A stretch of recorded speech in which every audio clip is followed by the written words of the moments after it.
Қазақстан Республикасы Мәдениет және ақпарат министрлігі Сарайшық мемлекеттік тарихи-мәдени музей қорығының бай тарихы бар. Ол өзінің тарихын 1963 жылғы мектеп жанындағы шағын музейден бастайды. 1999 жылы осы шағын музейіміз облысқа тікелей бағындырылып, хан ордалы Сарайшық музейі болып қайта құрылды.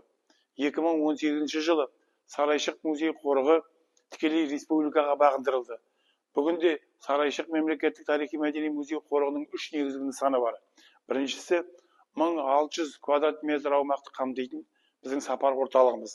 Оның бірінші этажы толық музейлендірілген. Екінші этажында қызметкерлердің жұмыс орны.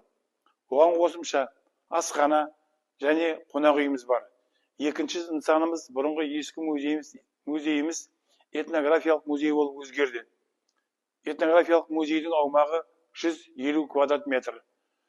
Үшінші негізгі нысанымыз орта ғасырлық Сарайшық ескерткіш. Бүгінде 99 гектар қорғау аумағы болып бекітілді.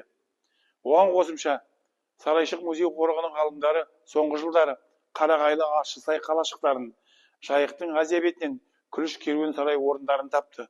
Олардың барлығы Сарайшық музей қорығының аумағын кеңейте түседі.